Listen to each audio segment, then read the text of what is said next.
Mesdames, Messieurs, bonjour. Toujours dans le cadre de notre série spéciale sur la revalorisation des résidus miniers, aujourd'hui, j'ai le plaisir de recevoir le président d'une compagnie qui va bientôt commencer ses opérations dans la région. Je parle de la compagnie KSM et j'ai son président, M. David Lemieux. M. Lemieux, bonjour. Bonjour.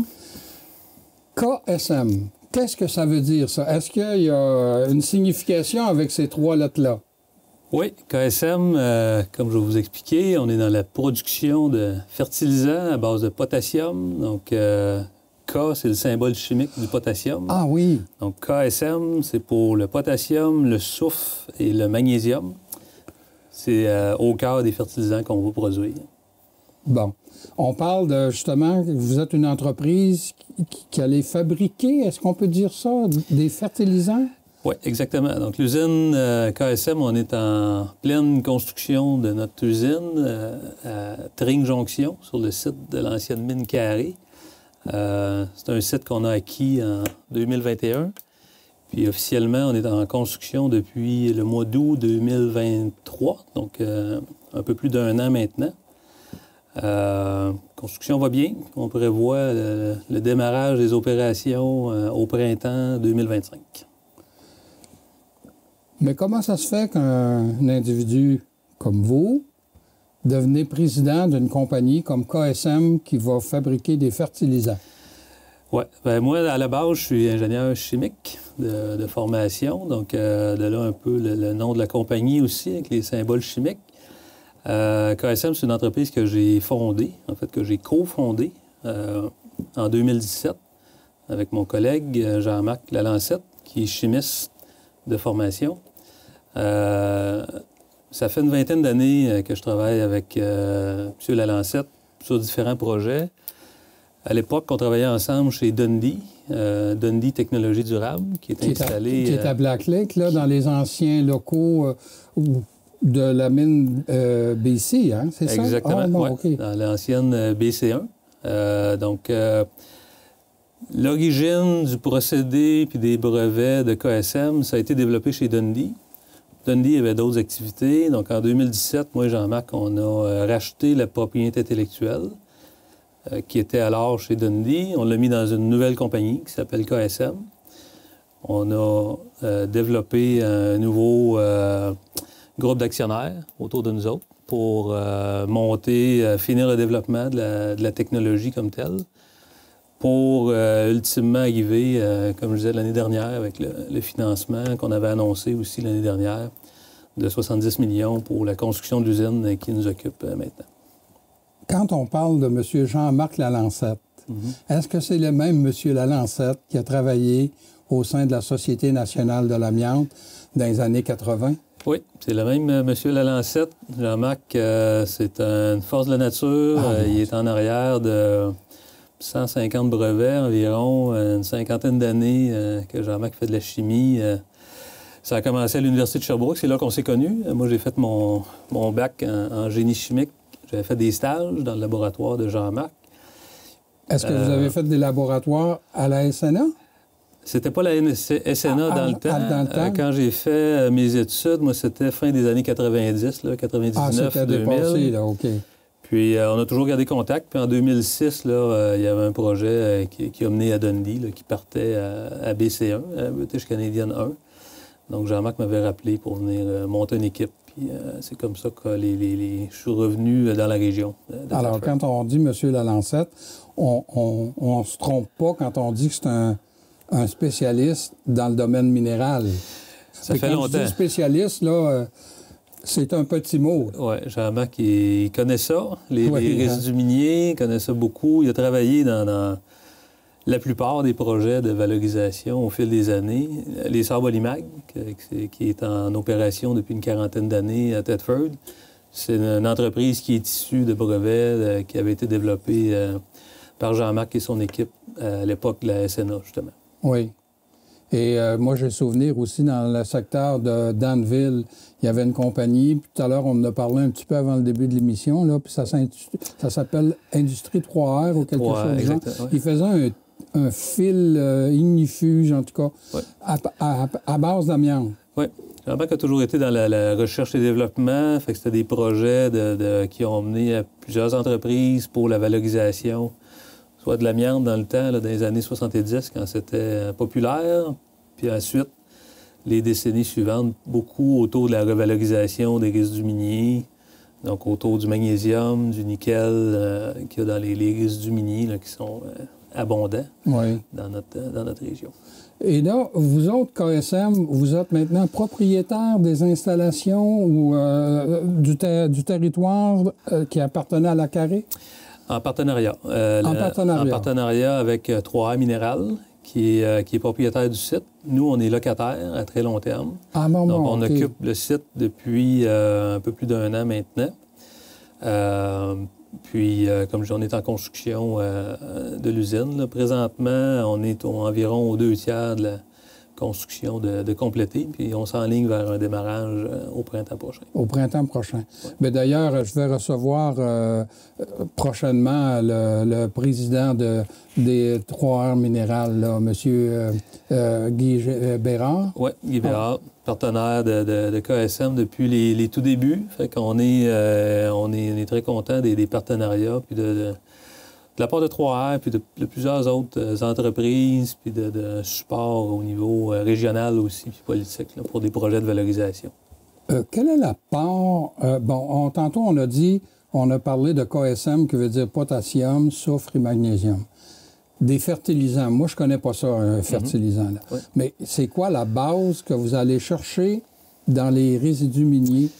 Oui. Donc, à la base, ce qu'on fait, la première chose à savoir, c'est que la matière première principale qui occupe nos opérations, c'est de la potasse. Donc, nous, les gens ont peut-être entendu parler du retour du train dans la région. Le train, c'est un incontournable. S'il n'y avait pas le train opérationnel à notre usine, on ne pourrait pas construire d'usine. Parce que la potasse, il n'y en a pas au Québec. Ça vient de loin. Ça vient de Saskatchewan. Donc, nous, on va recevoir de la potasse directement de la mine en Saskatchewan à notre usine dans l'entrepôt à la mine Carey. Via le train. Via le train. Parce que c'est ce qu'on appelle des commodités. Les commodités, c'est des produits à large tonnage, mais à basse valeur. Fait que le camionnage, c'est trop loin. Même le transbordement, ça n'aurait pas été économiquement attrayant. Donc, ça prenait absolument le retour du train pour qu'on puisse avoir notre usine. Ça, c'est la matière première principale. J'ai dit tantôt, les fertilisants qu'on fait, c'est sulfate de potassium et magnésium. Le magnésium, c'est ça qu'on va chercher dans les résidus miniers. C'est une petite partie, c'est peut-être 5 à 10 du total de la recette, si on veut. Donc, c'est pas la matière première principale, mais c'est important dans la balance et dans la puis là, chimie. Vous l'avez apporté de la main. On l'a apporté de la main directement à côté de l'usine. Fait que c'est ça qui fait que ça fonctionne. C'est la proximité de la matière première pour le magnésium, le retour du train qui permet d'avoir la potasse qui va venir à bas coût de Saskatchewan directement à notre usine. Fait que c'est ces conditions-là nouvelles qui ont fait qu'on a pu boucler notre financement, puis lever le projet, puis être en construction maintenant. Et je lisais sur votre site web là, que pour vous autres, la réhabilitation du chemin de fer, c'était une nécessité, vous venez de le dire, non seulement pour la potasse, mais également, je lisais que vous allez recevoir par année, vous allez avoir besoin de 20 000 tonnes d'acide sulfurique qui vient de l'Ontario. Oui. Dans notre procédé, la matière première principale, c'est de la potasse. La deuxième, c'est de l'acide sulfurique qui est produite surtout dans la région de Sudbury, dans le nord de l'Ontario. Il y en a aussi dans la région de Montréal, il y en a un petit peu partout. Mais nous, principalement, le fournisseur va venir de l'Ontario. Même chose, Sudbury, Tring Jonction, c'est plusieurs centaines de kilomètres. Donc, c'est des produits qui voyagent le mieux par train. Dans l'est du Canada, Québec, Ontario, là, ils se manipulent environ 2 millions de tonnes par année par train d'acide sulfurique. Donc, nous, on va en prendre à peu près 0,5% ou quelque chose comme ça.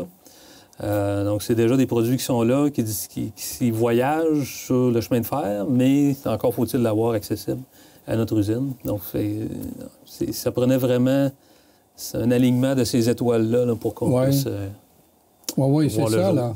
Ouais. Et je lisais aussi sur votre site que KSM, avec son usine, ce sera la première du genre dans l'Est de l'Amérique du Nord. Oui. Dans les fertilisants qu'on produit, une des choses à savoir, c'est que c'est pas un nouveau fertilisant. C'est un fertilisant qui existe déjà, qui est connu depuis très longtemps, utilisé par les agriculteurs partout sur la planète. Mais le marché qui nous occupe, qui nous intéresse principalement, c'est l'Est du Canada. Donc, principalement le Québec, mais aussi le sud de l'Ontario, puis les provinces maritimes. Ça sert principalement dans les fruits et légumes. Donc, on pense à l'île du Prince-Édouard, au Nouveau-Brunswick, avec les immenses champs de pommes de terre. De pommes de terre, oui. McCain, Cavendish, ça, c'est des clients pour nous. Ensuite, tout ce qui est culture en serre, les tomates, tous les petits fruits, les fraises, toute cette famille de légumes, fruits et légumes-là, ça utilise du sulfate de potassium puis du sulfate de potassium-magnésium. Présentement, le Canada et le Québec, on n'en produit pas. Donc, les agriculteurs sont obligés de s'approvisionner ailleurs. Ailleurs, c'est où? C'est en Amérique du Nord, il y a uniquement 3 sources. 2 qui sont au Nouveau-Mexique, puis la 3e est en Utah. Sinon, il faut que ça vienne par bateau d'Europe. Donc, ça fait vraiment une situation où dans le nord-est, là, quand on regarde la carte de l'Amérique du Nord, il n'y a aucune source dans la région où on est.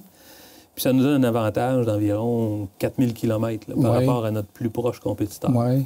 Fait que tout ça mis ensemble, ça aussi, ça crée un besoin pour une source plus locale de fertilisants. On parle d'une usine de 45 000 tonnes par année là, à Tring-Jonction. Ouais. Vous avez parlé de 70 millions de dollars d'investis dans ce projet-là. La répartition de ces argents-là, est-ce que vous avez une aide gouvernementale, que ce soit fédérale et provinciale, ou les deux? Ou... Oui, on a eu beaucoup d'aide au niveau autant provincial que fédéral. On a eu... parce qu'on a une chose que je n'ai pas mentionnée, mais on a un procédé qui est plus vert. Nos fertilisants vont être les fertilisants à plus faible empreinte carbone en Amérique du Nord à cause du procédé, puis le cœur du procédé, là, je pourrais y revenir, qu'on utilise. Puis ça nous a qualifiés pour du support au niveau de programmes de technologie verte, autant au provincial qu'au fédéral. Fait que sur le 70 millions, on a eu environ 5 millions de subventions. On a eu aussi des prêts. Donc, il faut rembourser, mais on s'entend, ça nous aide à partir avec, entre autres, Investissement Québec. Mais sinon, en arrière, KSM, on est une filiale d'un grand groupe industriel qui s'appelle le groupe Brochu, qui est de la région de Québec. Groupe Brochu, ils sont dans le domaine agroalimentaire depuis plusieurs années. En fait, le groupe existe depuis 115 ans. C'est des producteurs de porc, c'est des producteurs ils ont des meuneries au Québec et en Ontario. Ils sont dans Olimel, que les gens connaissent. Les produits Lafleur, que les gens connaissent. C'est le groupe Brochu qui était propriétaire des groupes Lafleur. Donc, ils étaient déjà dans plusieurs branches, à peu près dans toutes les autres branches du monde agroalimentaire, sauf les fertilisants. Donc, eux voulaient se diversifier. Nous, on cherchait un partenaire stratégique qui connaît le milieu, qui connaît les bonnes stratégies de mise en marché, etc. Donc, on s'est rencontrés il y a 4 ans. Quand on était encore à l'étape de finir le développement du procédé à l'échelle pilote. Ils ont investi dans KSM. Puis quand on a fait la levée de fonds pour construire l'usine, le 70 millions, c'est Gros Brochu qui était l'investisseur principal, le lead investor là, qui a mené le bal là, pour la levée de fonds. Et potentiellement parlant, là, au Québec, on a de plus en plus de légumes et de fruits qui sont cultivés 12 mois par année maintenant, là. Ouais. Qu'on prenne des tomates savoura ou encore l'autre, là, je cherche le nom, là, qu'on achète des légumes, on achète des légumes de ces gens-là. C'est des légumes qui sont faits en serre. Ouais. Il y a des fraises maintenant, même l'hiver, des fraises du Québec, et non pas des fraises qui viennent dans le sud des États-Unis puis qui nous arrivent, qui sont blanches en dedans, là. Ouais. Ouais. Donc, vous autres, potentiellement, c'est intéressant parce qu'ils ils ont besoin de fertilisants, eux autres? Oui, c'est intéressant parce que nous, l'usine, elle va opérer toute l'année. Donc, notre modèle d'affaires, c'est qu'on fait affaire avec des distributeurs qui, eux, vont prendre des livraisons à chaque mois. Là. Donc, c'est eux qui stockent l'inventaire. Évidemment, en ayant des utilisateurs au Québec, comme vous dites, là, en serre, toute l'année, ça aide à écouler le produit. Le restant va être accumulé. Puis la grande période d'application des fertilisants, c'est beaucoup au printemps. Donc, ça se passe sur 3 à 4 semaines, normalement. Mais on a aussi des clients à l'international. Donc, on va exporter aux États-Unis. Les fertilisants qu'on fait, c'est entre autres utilisé dans les agrumes. Fait qu'on pense à la Floride, qui a beaucoup de tout ce qui est citron, orange, pamplemousse et autres.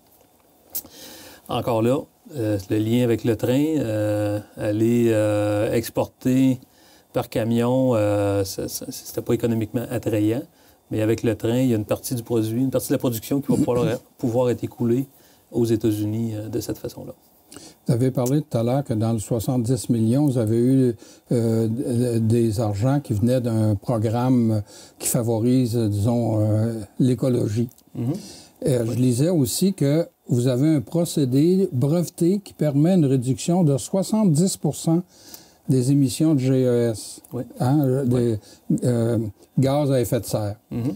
Est-ce que ça vient de là, ça, là? Oui, c'est un des éléments. Oui, les brevets qu'on a, ça touche vraiment le cœur du procédé. C'est des brevets sur la chimie du procédé. C'est pas une nouvelle machine ou un nouvel équipement qu'on a inventé. On utilise tous des équipements industriels, mais qui existent déjà. Ce qui est nouveau, c'est les réactions qu'on fait à l'intérieur. Ces réactions-là sont différentes de l'obtention des brevets qu'on a eus.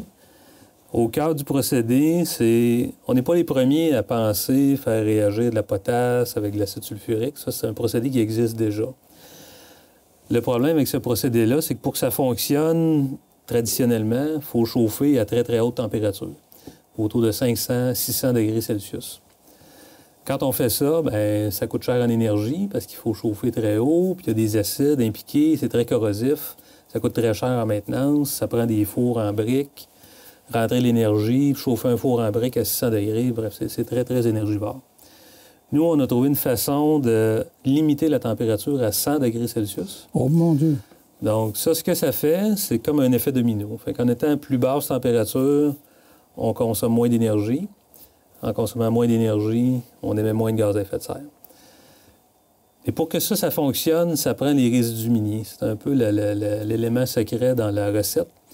C'est qu'en limitant la température, on limite la réactivité à peu près à la moitié, puis on complète la réaction avec les résidus miniers pour aller chercher le magnésium. Fait que c'est ça qui est nouveau dans notre approche.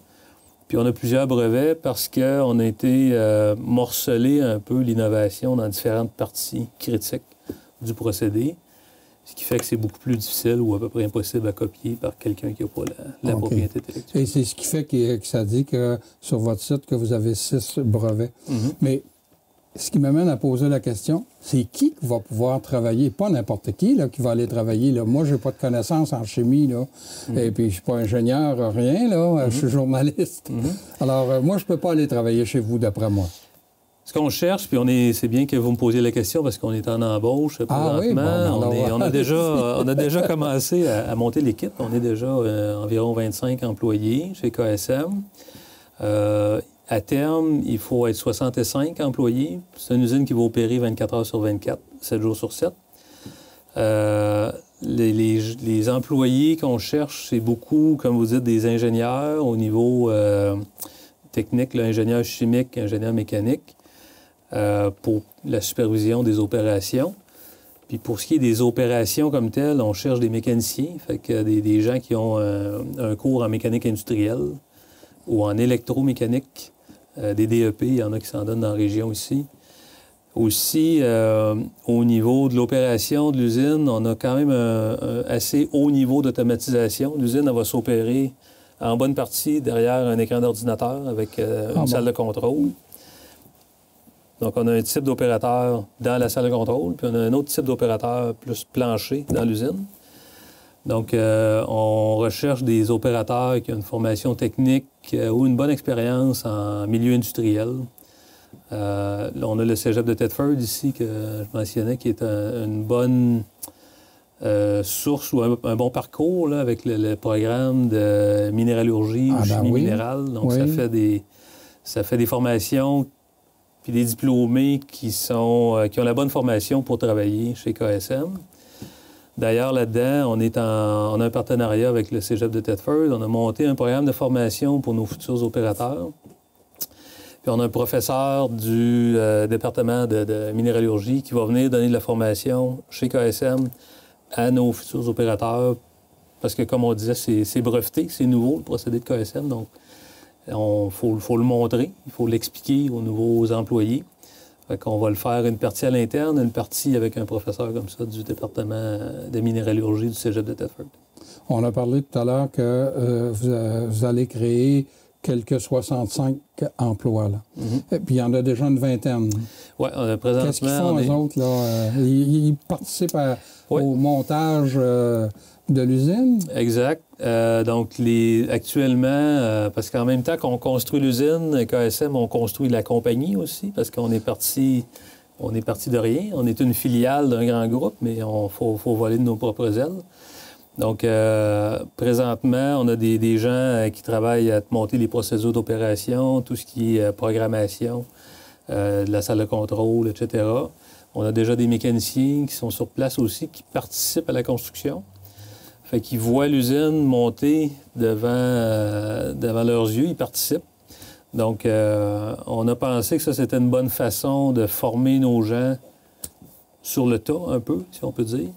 Comme ça, quand on va arriver au démarrage, bien, il va déjà avoir une bonne proportion de notre personnel qui va déjà s'être familiarisé avec l'environnement, avec le type d'équipement, de la façon qu'ils sont montés, parce que c'est eux qui vont l'avoir monté en bonne partie.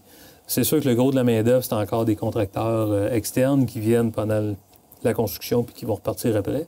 Mais on a monté notre noyau dur, là, si on veut, de personnel technique aussi. Je vous ai pas entendu dire qu'il y avait des représentants à la vente.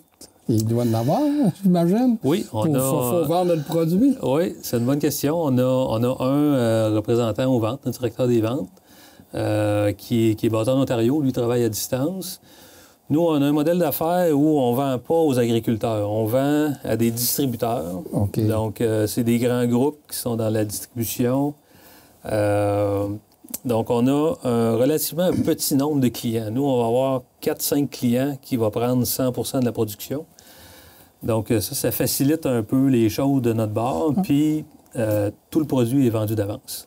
Donc, avant de commencer la construction de l'usine, quand on a fait notre ronde de financement, on a été capable de démontrer à nos financiers qu'on avait 100 % du produit vendu à l'avance, avec des lettres d'intention signées par nos clients. Les 45 000 tonnes, là? Oui, tout est vendu d'avance. Tout est vendu d'avance. On aurait pu faire une usine plus grosse, puis on aurait tout vendu aussi. Mais ça reste une nouvelle technologie. C'est 45 000 tonnes, on s'entend. C'est quand même une bonne taille d'usine. Mais c'est le début, c'est pas la fin. Notre stratégie, ça a été de faire une première phase, construire l'usine, la démarrer, faire un succès de cette première phase-là, puis après ça, doubler la production. Donc, autrement dit, KSM, là, son avenir est vers le haut. Le marché est là. Jusqu'à date, tout va bien. Le besoin, il est là. Il est vraiment évident. Donc, c'est à nous de faire nos preuves, qu'on peut présentement, le projet est dans le budget. Donc, on rencontre nos budgets.